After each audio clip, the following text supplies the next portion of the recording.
Bonjour, bonjour. Nous allons commencer la correction de cet exercice. C'est un exercice de contrôle continu de l'université de la faculté de sciences département de mathématiques. C'est le preuve de l'année académique 2016-2017.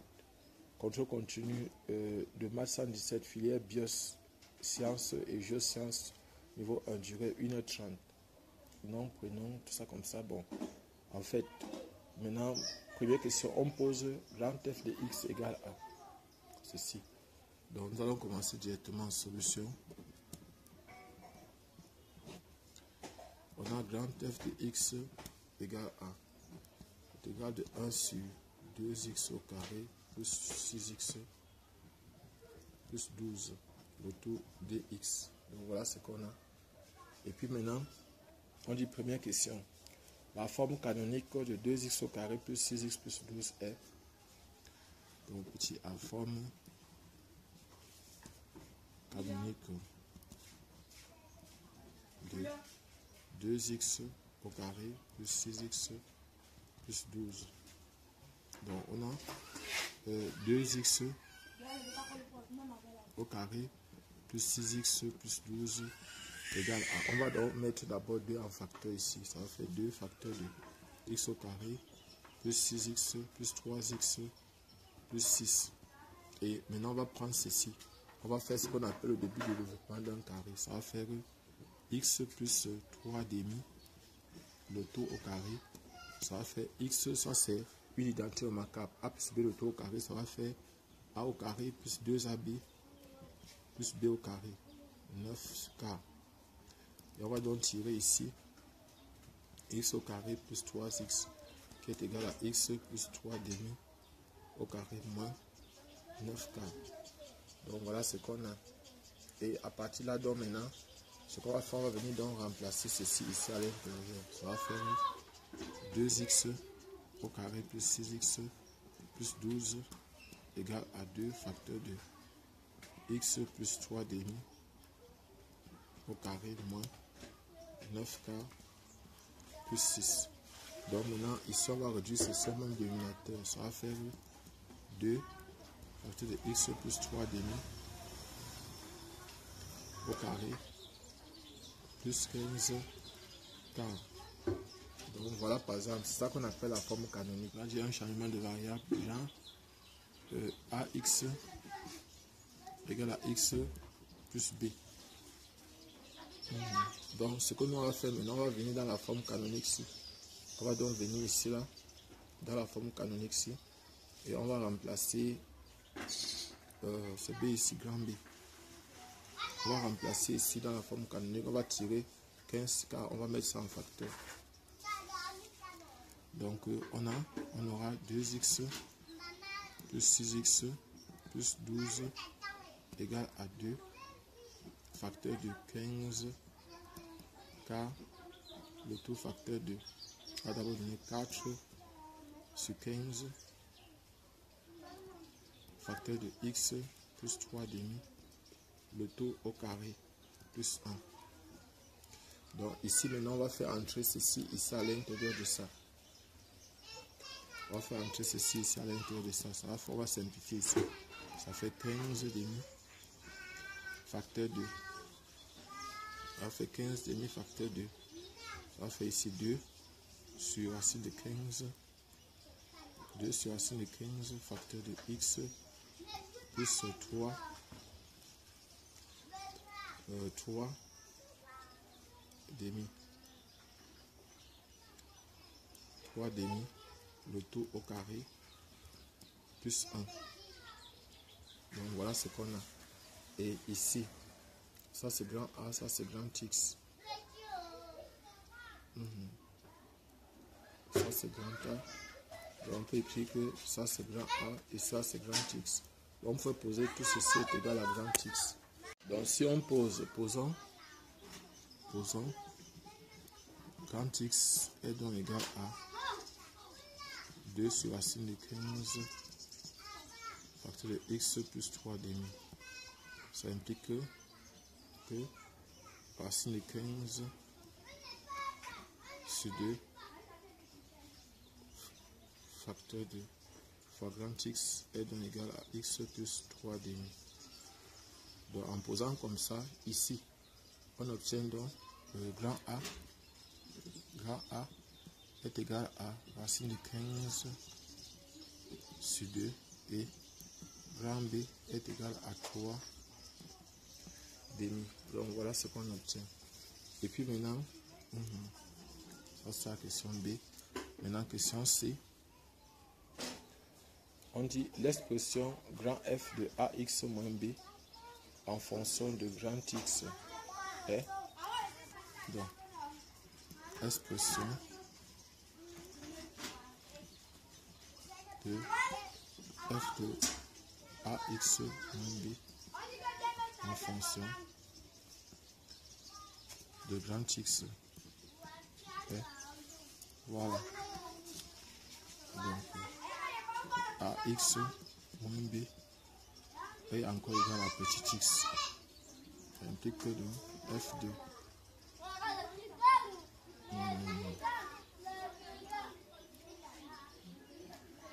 donc ici dx on aura égal à 2 sur racine de 15 fois dx fois dx. Donc voilà ce qu'on aura. Et on aura donc f de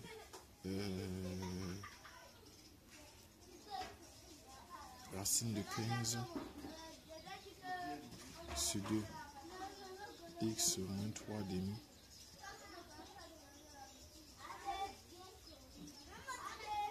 est égal à intégrale de en fonction de d grand x égale donc à 2 sur racine de 15 d grand x sur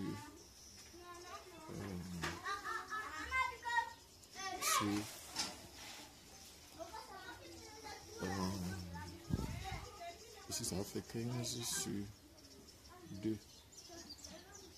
Ça fait 15 sur 2 fois grand x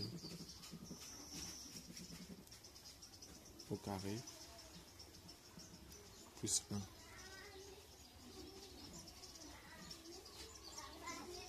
Au carré plus 1. Donc je peux faire sortir les constantes là. Ça va encore faire 2 sur racine de 15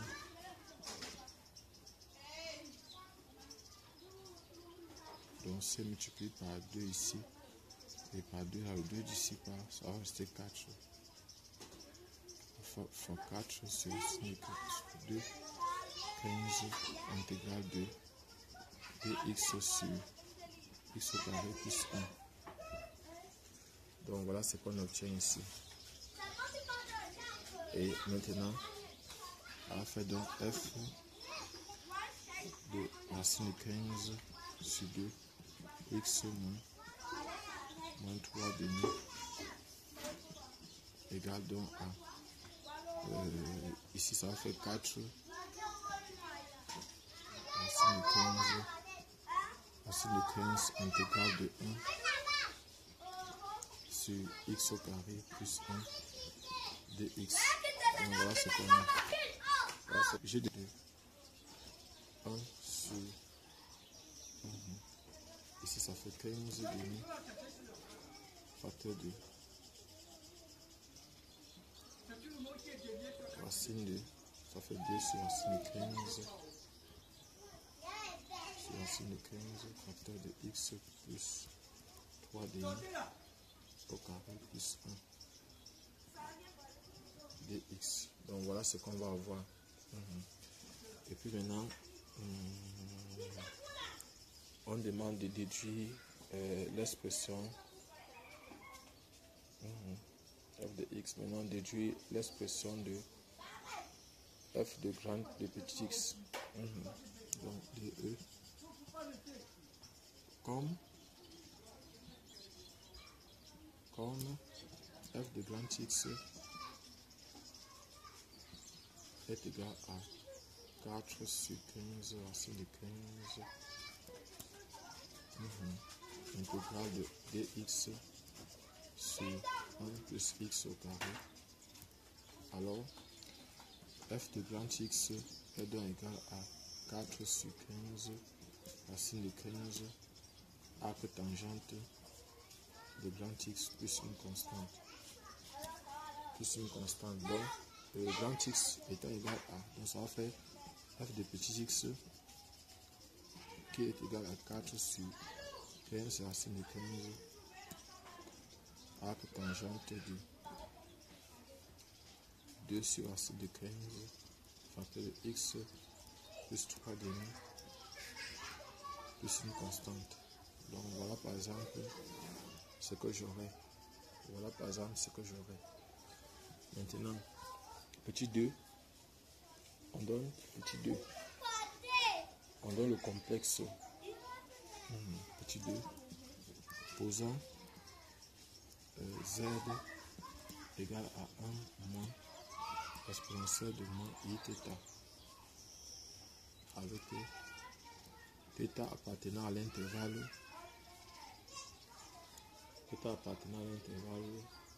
0, 2 pi. C'est ouvert ici. 0, 2 pi. Donc on demande de déterminer le module et un argument. Donc ce qu'on va faire c'est quoi? On va chercher les angles de moitié. C'est-à-dire on va dire que z est égal à exponentielle i θ sur 2 fois exponentielle de moins i θ sur 2. Moins exponentielle de moins i θ sur 2 fois exponentielle de moins i θ sur 2. Donc ceci va donner quoi? Ça va donner ici exponentielle de moins i θ sur 2 facteur de exponentielle de i θ sur 2 moins exponentielle de moins i θ sur 2. Donc, or, sinus de x égale à exponentielle de ix moins exponentielle de moins ix sur 2i. Sur 2i. Ça veut dire que z ici sera donc égal à 2i sinus de θ sur 2 fois exponentielle de i de moins i θ sur 2. Or, i est égal à exponentielle de i pi sur 2. Donc, on va donc prendre ces lignes remplacer. Ça va faire z est donc égal à 2 sinus de θ sur 2 exponentielle de i pi sur 2 moins θ sur 2. Donc, maintenant, ayant ça, voilà le cercle trigonométrique. On sait que ici, c'est l'axe des sinus, c'est l'axe des cosinus ici. Quand θ appartient à l'intervalle 0, 2 pi, θ sur 2 appartient à l'intervalle 0 pi. 0 pi. Or, dans l'intervalle 0 pi, le sinus est positif. Donc ça veut dire que on peut dire que ceci est le module, parce que le module est toujours positif. Donc on va dire que le module de 1 moins exponentielle de moins i θ est 2 sinus θ sur 2 et un argument de 1 moins exponentielle de moins i θ est pi sur 2 moins θ sur 2. Pi sur 2 moins θ sur 2. Donc voilà, on a fini avec la question. On va continuer. Dans la question 3, on nous dit qu'on considère la fonction f définie par f de x égale à argument de sinus hyperbolique de moins 2x. Petit a. Le développement limité en 0 à l'ordre 3 de 1 sur 1 plus x f. Donc, on a 3, on a f de x égale à argument de sinus hyperbolique de moins 2x. Voilà ce qu'on a. Et puis maintenant, on nous demande, petit a, 1, développement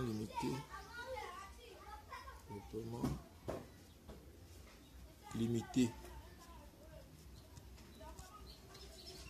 de 1 sur racine carrée de 1 plus x en x0 égale à 0 à l'ordre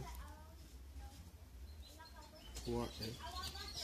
Donc ce qu'on va faire, on va faire le calcul. Donc on va posons g de x égale à 1 sur racine carrée de 1 plus x qui est encore égal à 1 plus x à la puissance moins 1 demi. Donc voilà ce qu'on a. Le développement limité à l'ordre 3. On va écrire que le développement limité à l'ordre 3, le DL, à l'ordre en 0,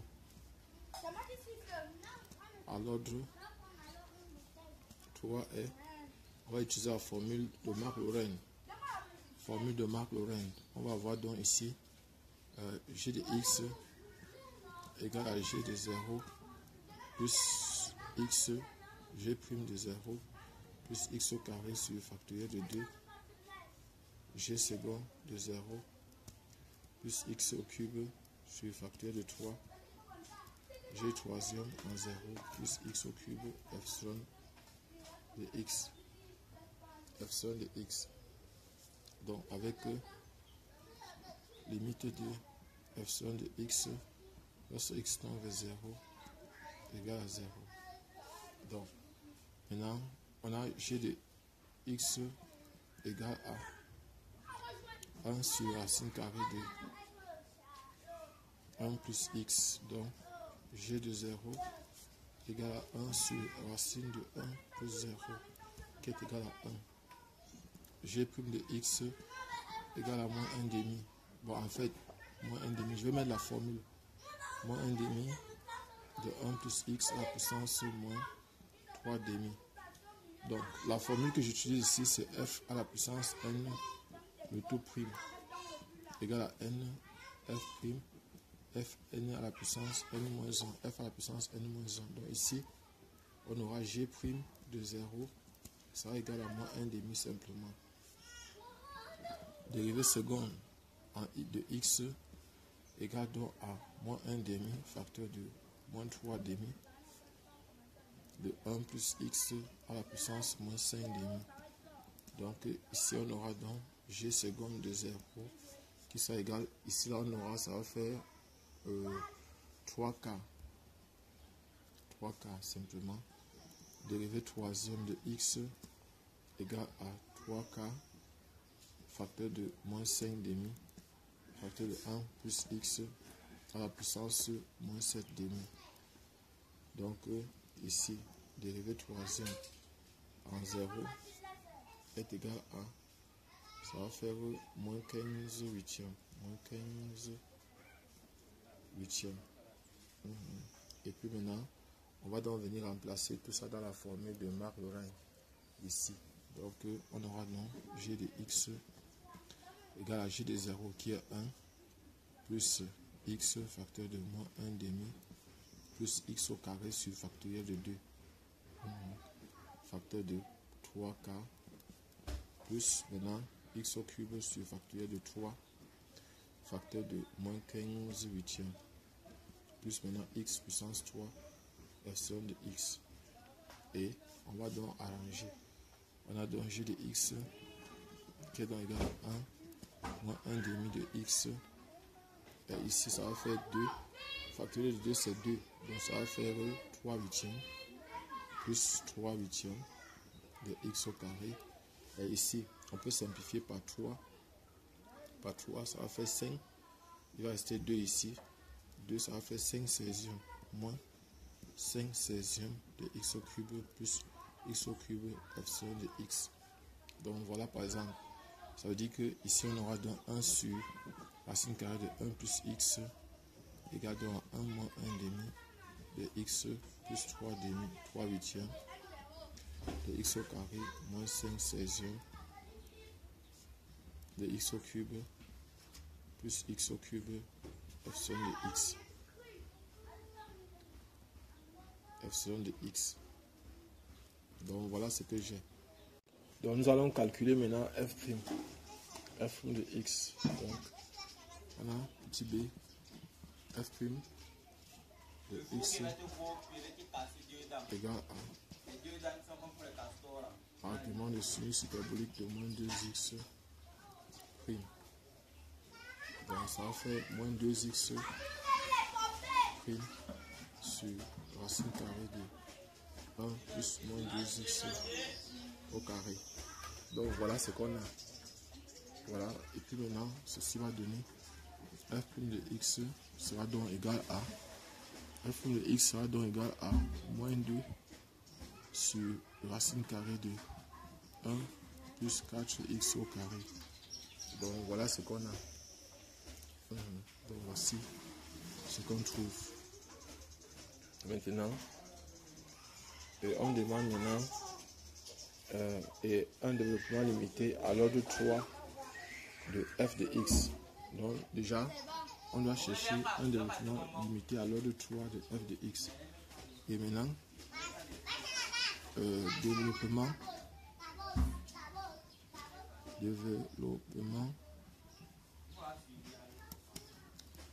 limité à l'ordre 3 de f de x. Donc c'est que au voisinage de 0.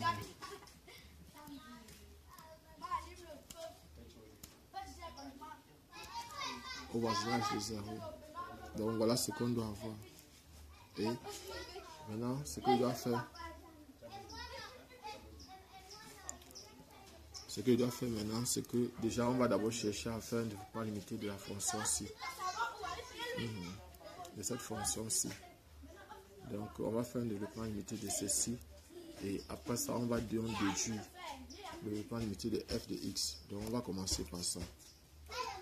On va écrire plutôt que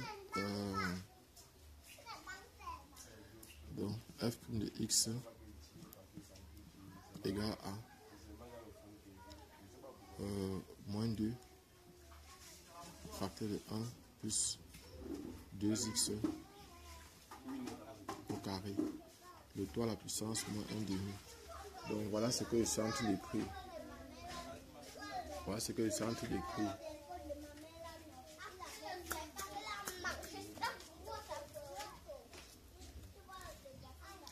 Voilà ce que je suis en train d'écrire. Donc maintenant, ça c'est encore, on peut faire un changement de variable. Posons, si on pose grand X égale à 2x, on a 2x au carré. On aura f' de grand X égale donc à moins 2 sur racine carrée de 1 plus grand X. Donc voilà ce qu'on a. Et ceci c'est encore, on a trouvé le développement limité de or. On sait que 1 sur racine carrée de 1 plus grand X est égal à 1 moins 1 demi de grand X fois 8e de x au carré moins 5 16e de x au cube plus x au cube epsilon de x. Donc voilà ce qu'on a. Et maintenant ce que je vais faire c'est quoi? C'est que je vais venir donc remplacer. Ça va faire donc f' de x qui est donc égal à moins 2 facteur de 1 moins grand X plus 3 8e grand X au carré moins 5 sur 16 x au cube, le tout plus x au cube epsilon de x. Donc maintenant ceci va donner simplement moins 2 moins 2x, ici c'est moins 1 demi, moins x plutôt, moins 3 sur 4 x au carré plus, donc ici c'est moins, ça va faire plus ici, ça va faire plus ici, moins là, plus ici, 5 huitièmes de x au cube plus x au cube epsilon de x. Donc maintenant ce qu'on va faire c'est quoi? C'est que j'aurai donc f de petit x, on va remplacer donc grand x par 2x au carré. Et n'oubliez pas, on doit s'arrêter à l'ordre 3. De la plus grande puissance ne doit pas dépasser 3. Donc ça va faire donc moins 2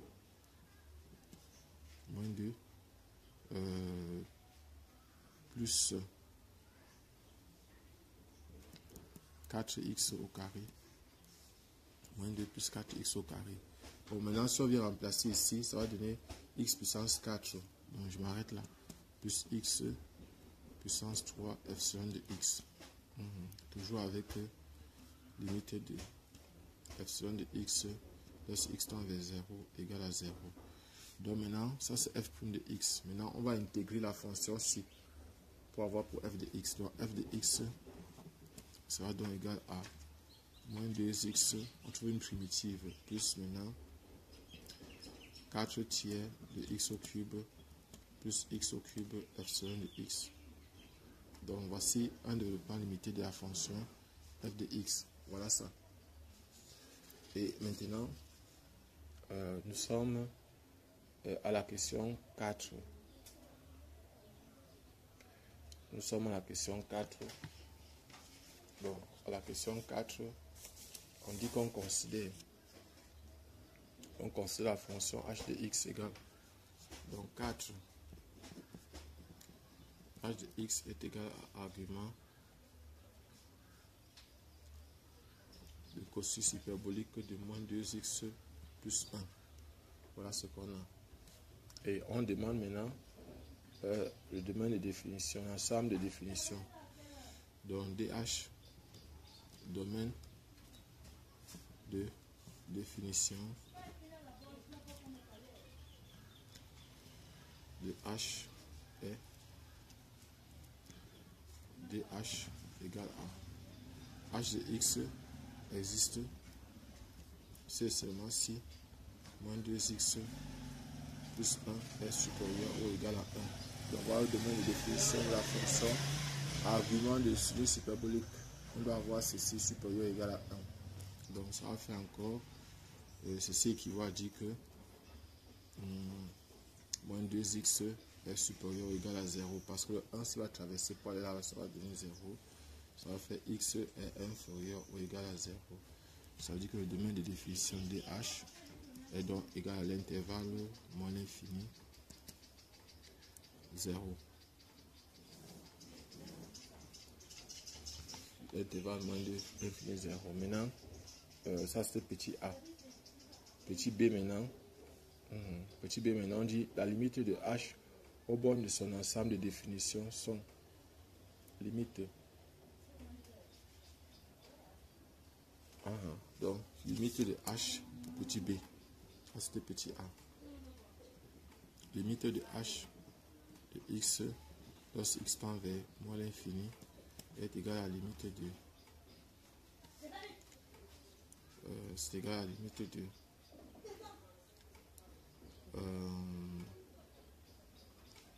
argument de cosinus hyperbolique de moins 2x plus 1 lorsque x tend vers moins l'infini.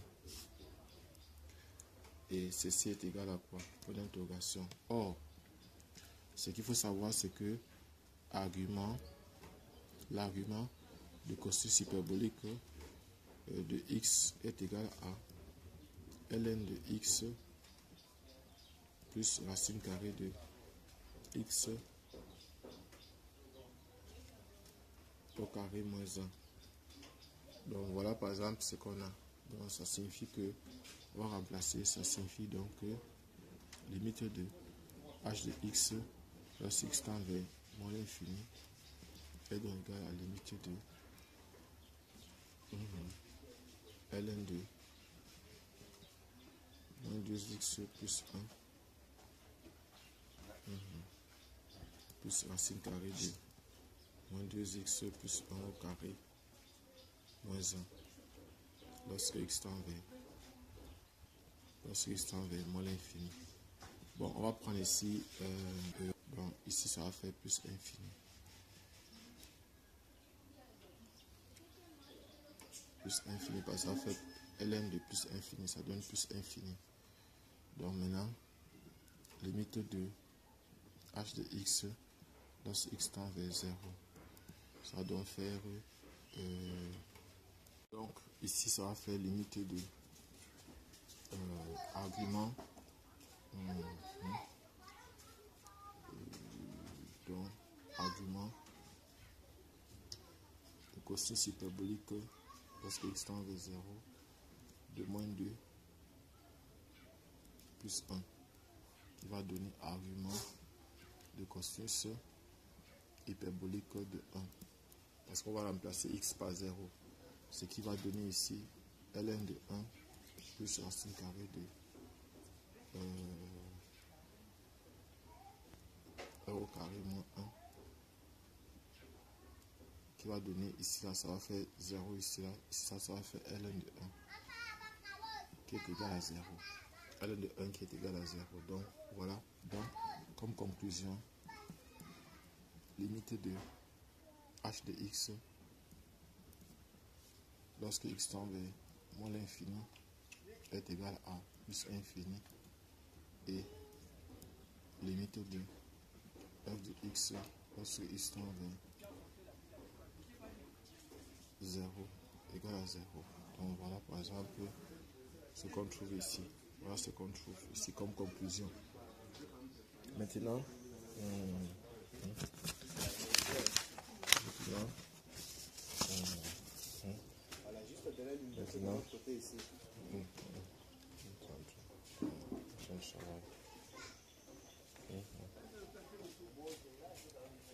h de x, oui. De notre fini avec le domaine de définition limite. Maintenant on dit l'ensemble des valeurs de h. L'ensemble des valeurs de h est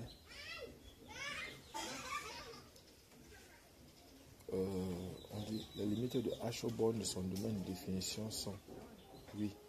Et puis maintenant on dit et limite, voilà. Maintenant c, l'ensemble des valeurs de h est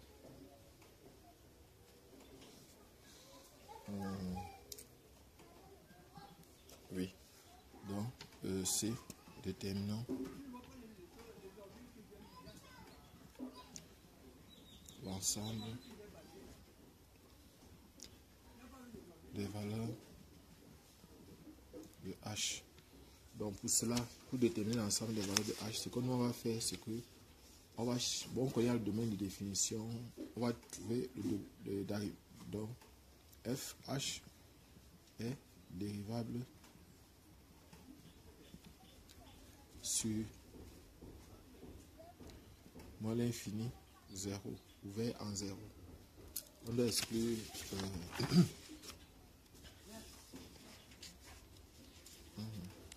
bon, maintenant h' de x égale à argument le cosinus hyperbolique de moins 2x plus 1, le tout prime. Ça va faire moins 2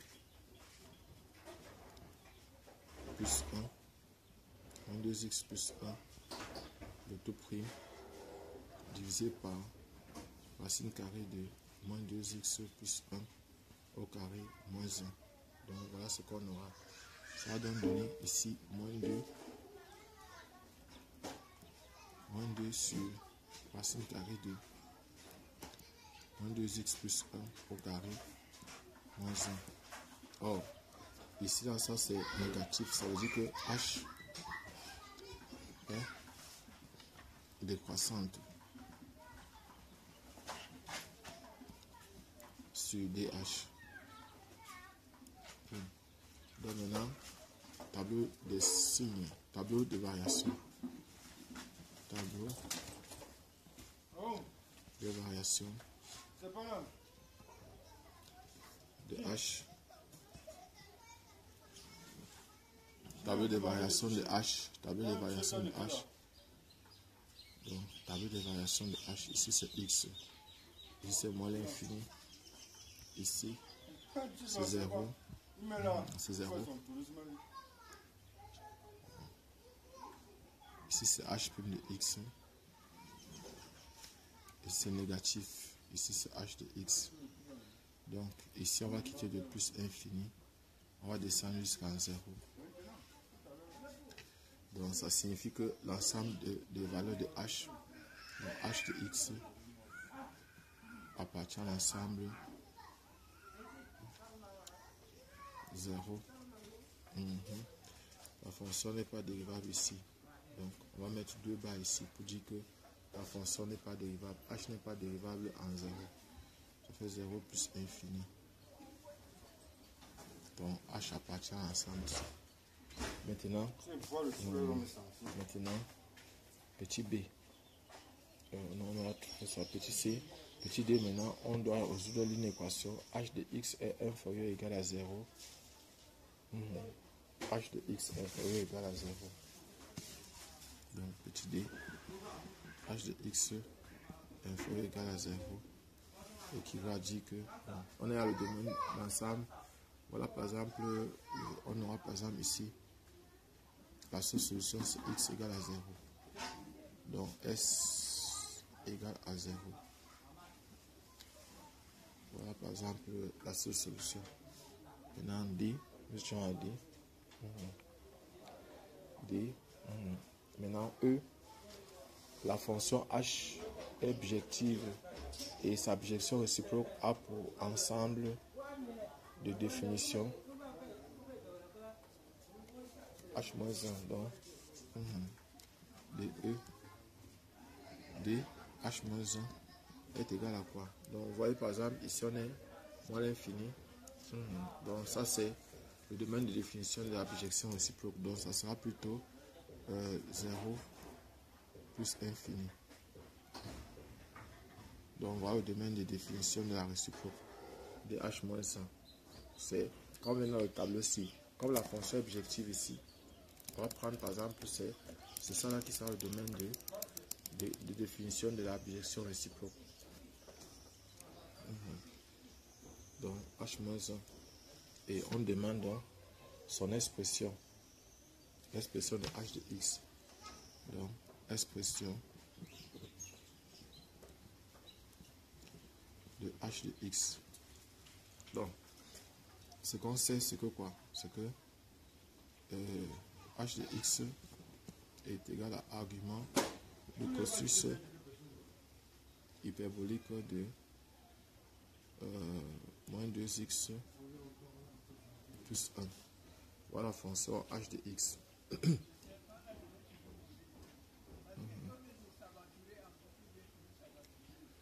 Donc, y. On posons y égale à argument de cosinus hyperbolique de moins 2x plus 1.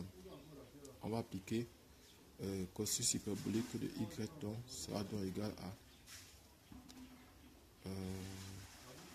cosinus hyperbolique de argument de cosinus hyperbolique de moins 2x plus 1 qui est encore égal à moins 2x plus 1. Et on va donc tirer moins 2x sera donc égal à moins 1 plus cosinus hyperbolique de y. Ça veut dire que x sera donc égal à 1 moins cosinus hyperbolique de y sur 2. Donc ça veut dire que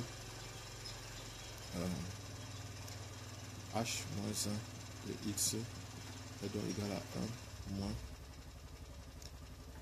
cosinus hyperbolique de x le tout sur 2. Donc voilà par exemple l'expression de la fonction réciproque. C'est l'expression de la fonction réciproque.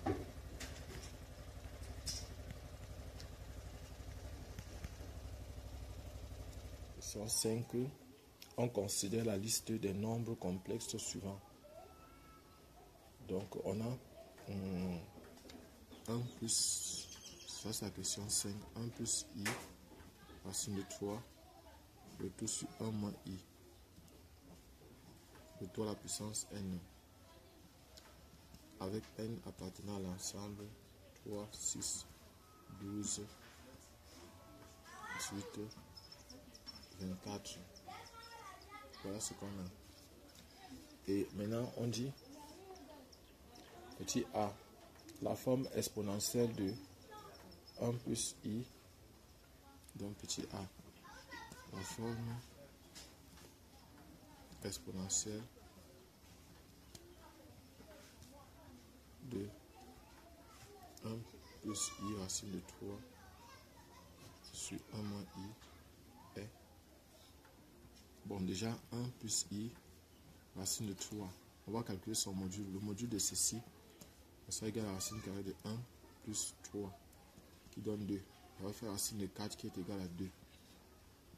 1 plus I racine de 3. On va donc mettre ça, ça fait 2 facteur de 1 demi plus I racine de 3 sur 2. Donc on va chercher quel est l'angle dont le cosinus est égal à 1 demi et le sinus est égal à racine de 3 sur 2. C'est pi sur 3. On va faire 2 exponentielle de I pi sur 3. Donc voilà. Voilà ce qu'on a. Maintenant 1 moins I. Module de 1 moins I, c'est racine carrée de 1 plus 1. Ça va faire racine de 2.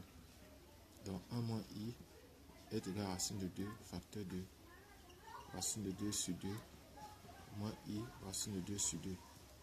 Quel est l'angle dont le cosinus est égal à, ça va faire ici racine de 2 exponentielle 2. Quel est l'angle dont le cosinus est égal à racine de 2 sur 2 et le sinus est égal à, moins, ça va faire moins pi sur 4, moins I, pi sur 4. Donc ce que je vais faire maintenant c'est quoi? C'est que 1 plus I racine de 3 sur 1 moins I, ceci est égal à 2 exponentielle de I, puis sur 4, puis sur 3, divisé par racine de 2, exponentielle de moins I, puis sur 4.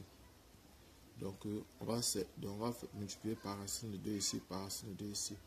Ça va faire racine de 2, exponentielle de I, puis sur 3, puis sur 4. Donc, ça va donner ici racine de 2, exponentielle de I, 7 pi sur 12. 7 pi sur 12. Donc, voilà ce que j'ai. 7 pi sur 12. Donc, on a demandé la forme exponentielle. Ça signifie que je peux venir ici et écrire que 1 plus I racine de 3 sur 1 moins I égale à racine de 2 exponentielle de I 7 pi sur 12. Donc voilà ce que j'ai. Voilà ce que j'ai. Et maintenant,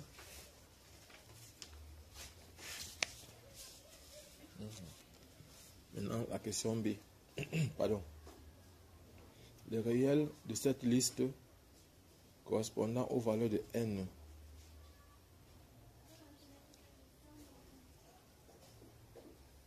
les réels de cette liste correspondant au nombre n, on considère la liste des nombres complexes suivants. Bon, en fait, c'est comme si on me demandait de trouver n, cherchons petit b, cherchons n pour que 1 plus I racine de 3 sur 1 moins I, le tout à la puissance n soit 1 réel. Donc, on avait tout à l'heure, ici, on avait 1 plus I racine de 3 sur 1 moins I à la puissance n est égal à racine de 2 à la puissance n exponentielle de I 7 pi n sur 12. Voilà ce qu'on a. Donc, ceci entre égal à racine de 2 à la puissance n cosinus de 7 pi sur 12 n plus I racine de 2 à la puissance n sinus de 7 pi n sur 12. Donc voilà. Donc 1 plus I racine de 3 sur 1 moins I à la puissance n est réel. C'est seulement si la partie imaginaire est nulle. C'est seulement si sinus de 7 pi n sur 12 est égal à 0. Or, le sinus est égal à 0 si l'angle est égal à 4 pi. Donc, ce qui équivaut à dire que 7 pi n sur 12 égale à 4 pi. Donc, ça fait 7 pi n égale à 12 k pi. On va simplifier les pi. On va faire 7 pi. Ça va faire 7 pi. 7n égale à 12k. Donc maintenant, 12, on va plutôt faire que, on va dire que 7 divise k.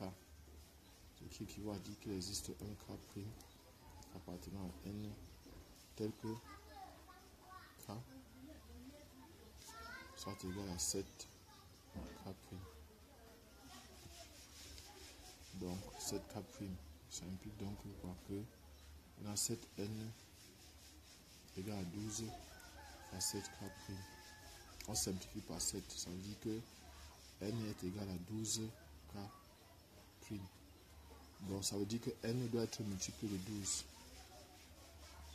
Donc n est multiple de 12. Et la seule réponse que nous pouvons choisir ici, là, c'est 12. Donc ici, n est égal à 12, simplement. 12 et n aussi égal à 24. N égale à 24. Donc voilà les deux valeurs qu'on peut prendre. N égale à 12, n égale à 24. C'est bon. Maintenant, petit c. Petit c, on demande les imaginaires purs de cette liste correspondant au. Donc déterminant. Cherchons n pour que 1 plus i racine de 3 sur 1 moins i à la puissance n soit imaginaire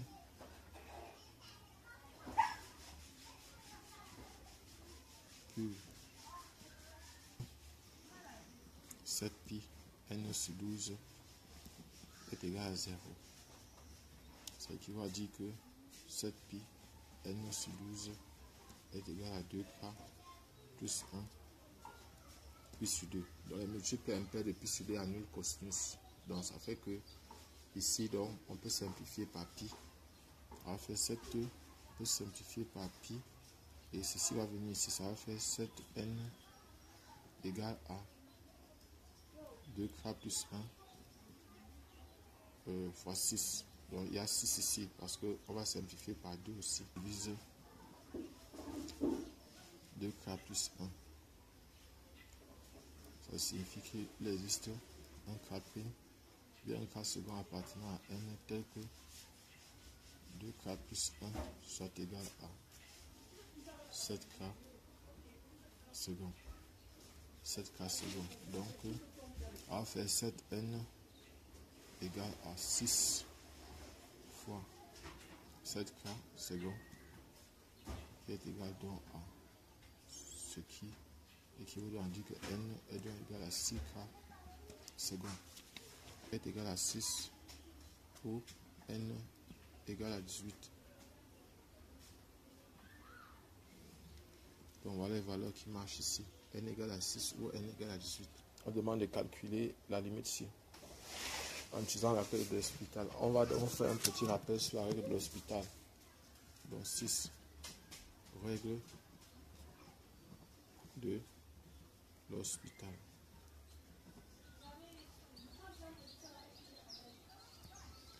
Donc limite de, si on a la limite de f de x, donc si limite de f de x sur g de x, lorsque x tend vers x0 est égal à 0 sur 0 ou infini sur infini, alors limite de f de x sur g de x lorsque x tend vers x0 est égal à la limite de f' de x sur g' de x lorsque x tend vers x0. Donc c'est ça qu'on va appliquer jusqu'à ce que l'indétermination soit levée.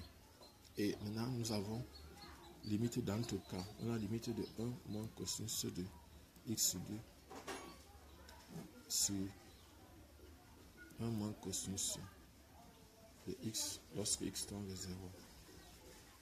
Ça va faire, si on remplace, ça va faire 0 sur 0, 0 sur 0, qui est une forme indéterminée. Donc, on va appliquer Hospital. Limite de 1 moins cosinus de x sur 2 sur 1 moins cosinus de x lorsque x tend vers 0 est donc égal à la limite de. On dérive le numérateur. Et ça, dérive de ceci donne 0. Et ça va faire moins 1 demi. Ça fait moins 1 demi de sinus de x sur 2 divisé par ici. Oui, ça va faire plus ici. Et la dérivée de cosinus c'est moins sinus. Donc ici, sur sinus de x lorsque x tend vers 0. Ceci donne encore 0 sur 0, qui est une forme indéterminée. On dérive encore. Ça va faire donc ici, limite de 1 quart de cosinus de x sur 2 sur cosinus de x lorsque x tend vers 0. Et ça va donner simplement 1 quart. 1 quart, donc, limite de, en disant Hospital, la limite de 1 moins cosinus de x sur 2 sur 1 moins cosinus de x lorsque x tend vers 0 est donc égal à 1 quart. Donc voilà, on a utilisé Hospital pour trouver. Donc voilà, merci. Abonnez-vous, partagez la vidéo, cliquez sur la cloche de notification. Et si vous voulez faire vos prépas concours, venez au groupe de répétition Nabla. Je suis Job Kamdem du groupe de répétition Nabla à Yaoundé, Cameroun. Bonne chance pour votre concours.